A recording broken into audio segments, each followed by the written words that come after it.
بسم الله الرحمن الرحيم. الرحمن علم القرآن، خلق الإنسان علمه البيان. الشمس والقمر بحسبان، والنجم والشجر يسجدان. والسماء رفعها ووضع الميزان، ألا تطغوا في الميزان، وأقيموا الوزن بالقسط ولا تخسروا الميزان. والأرض وضعها للأنام، فيها فاكهة والنخل ذات الأكمام، والحب ذو العصف والريحان. فبأي آلاء ربكما تكذبان؟ خلق الإنسان من صلصال كالفخار، وخلق الجان من مارج من نار. فبأي آلاء ربكما تكذبان؟ رب المشرقين ورب المغربين، فبأي آلاء ربكما تكذبان؟ مرج البحرين يلتقيان، بينهما برزخ لا يبغيان. فبأي آلاء ربكما تكذبان؟ يخرج منهما اللؤلؤ والمرجان. فبأي آلاء ربكما تكذبان؟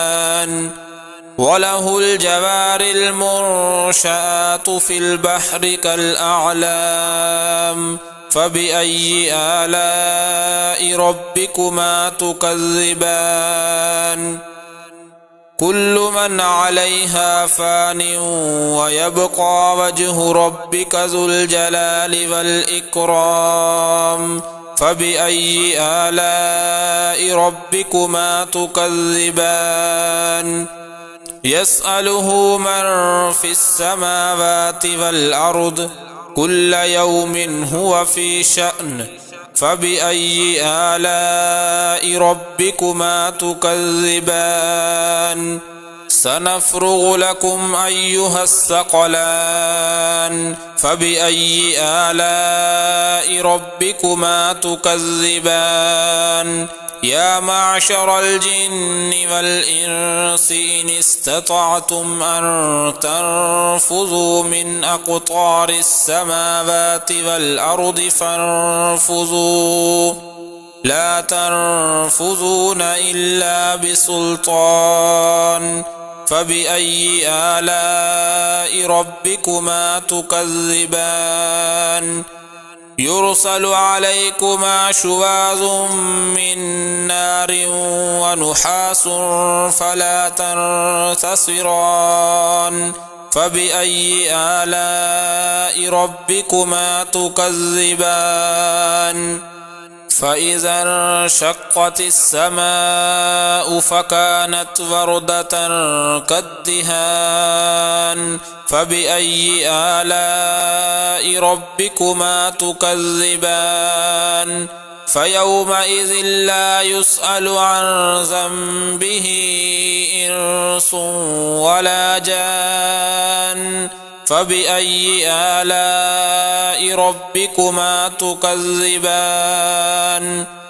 يعرف المجرمون بسيماهم فيؤخذ بالنواصي والأقدام. فبأي آلاء ربكما تكذبان؟ هذه جهنم التي يكذب بها المجرمون، يطوفون بينها وبين حميم آن. فبأي آلاء ربكما تكذبان؟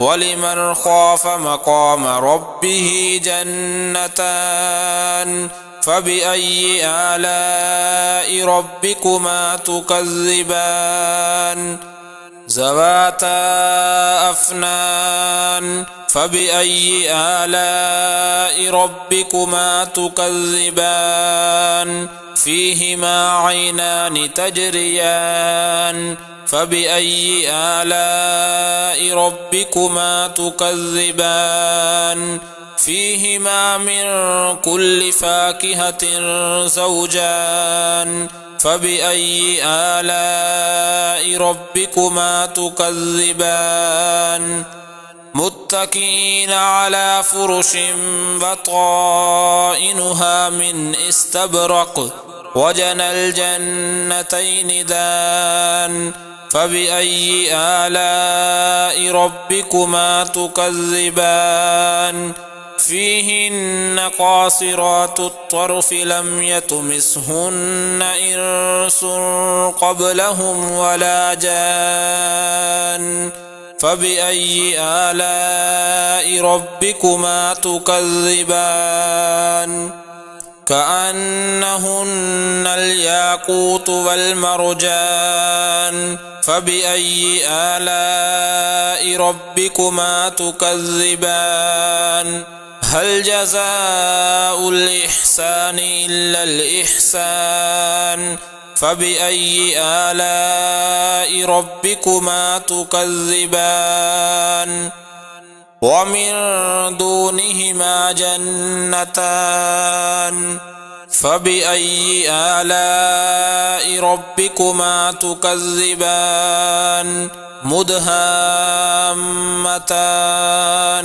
فبأي آلاء ربكما تكذبان فيهما عينان نضاختان فبأي آلاء ربكما تكذبان فيهما فاكهة ونخل ورمان فبأي آلاء ربكما تكذبان فيهن خيرات حسان فبأي آلاء ربكما تكذبان حور مقصورات في الخيام فبأي آلاء ربكما تكذبان لم يطمثهن إنس قبلهم ولا جان فبأي آلاء ربكما تكذبان متكئين على رفرف خضر وعبقري حسان فبأي آلاء ربكما تكذبان تبارك اسم ربك ذي الجلال والإكرام